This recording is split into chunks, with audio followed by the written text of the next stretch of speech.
Hey everyone, welcome back to Boss Pivot. On this channel, we reframe, refocus, we rise, and we pivot to transform our goals into reality, and today will be no different. If you are someone who's looking to improve your interviewing skills to get your dream job, if you're looking to become an entrepreneur and start your own business, or if you're looking to get into the recruiting business like myself, then I'm your girl. Go ahead and click the like, subscribe, and if you really like what you hear, click the share so that we can help grow this platform, okay? So let's get with it. If you're 40 and over, you may have already experienced that bias and a stereotype while being on the job market interviewing. It's something that's quiet. You don't hear a lot of talk about the stereotype, but it's out there. As a recruiter working with employers across the country, I see it personally. And my job, when I prep my candidates that are 40 and over, and sometimes, and let me just say this too, I do prep differently for candidates that are younger versus the ones that are older. So I prep both. It doesn't matter what age you are. I will give you the best prepping that you need. But this segment here is about the 40 and over because it's a lot tougher.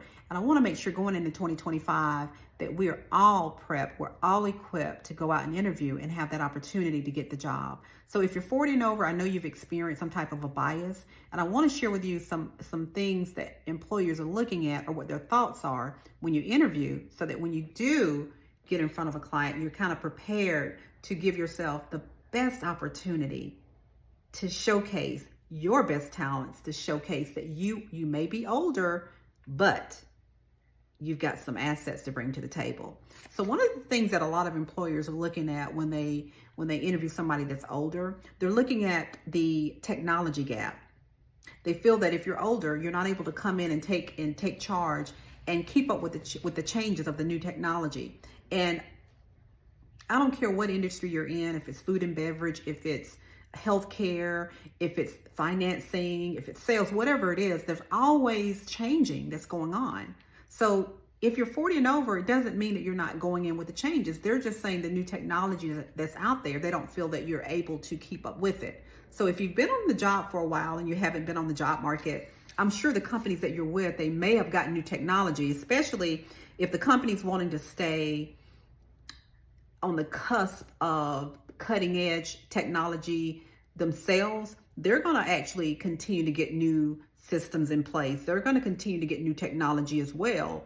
And if that's the case, you've been there to actually be trained on this new technology. So even though you haven't been on the job market, you could tell this employer, hey, I was with this facility here and we actually had this new system come in. The way I look at it really is, if you learn one system, you could learn another system. So that's one area that a lot of the companies are looking at because of these new systems. Be a team player. Be someone that's wanting to come in and learn and grow, but not someone that's really coming in to take a position, okay? I had one person, and this is just off the cuff, I had one girl who went in on an interview, and she was a little older than the director, and he asked her what was her goal, and she thought it was cute, and she said, I want your job, right? Now, some instances that could be cute, but if you're coming in and interviewing for a job for me, and you're telling me you want to take my job, I don't think I'm going to be too impressed with that, okay? And in fact, I may just put your resume on my desk and think about it for a minute. Nah, I wouldn't do that. But you don't want to make the employee feel threatened. So those are some of the tips that I wanted to share with you on how you can be more marketable going into 2025. Be confident. Know these things are at the back of an employer's head when they interview you. Not all, but most. Most of them do have a bias of older candidates versus a younger counterpart. One thing I didn't mention that I want to throw in would be longevity.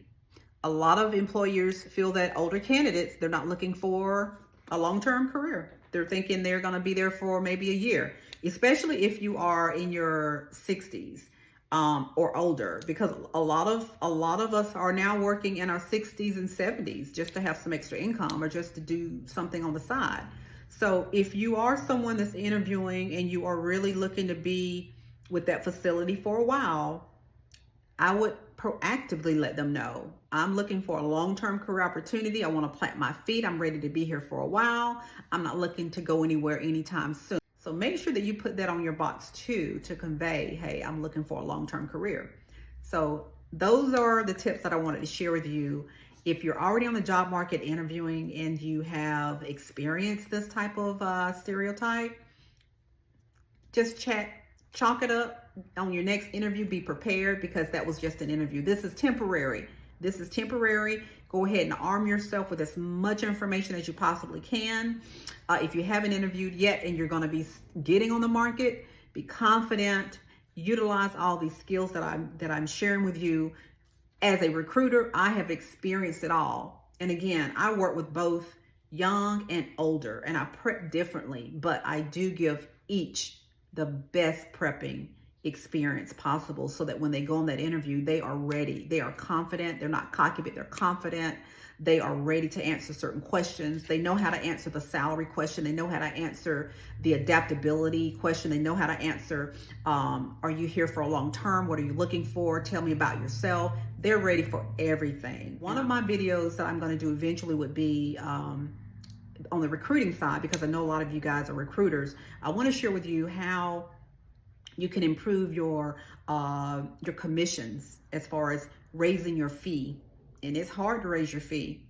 It's easy to lower it, but it's hard to raise it. So those are some videos that I'm going to do also, as far as how to get a good fee, how to get a good fee, and how to actually get agreements, how to get agreements back, how to cold call into facilities. I'm in healthcare, but I know a lot of you might be in banking, a lot of you may be in manufacturing. So I can share with you how you can actually get in the door through the gatekeeper and actually talk to the individual that you're looking to get to present to a client.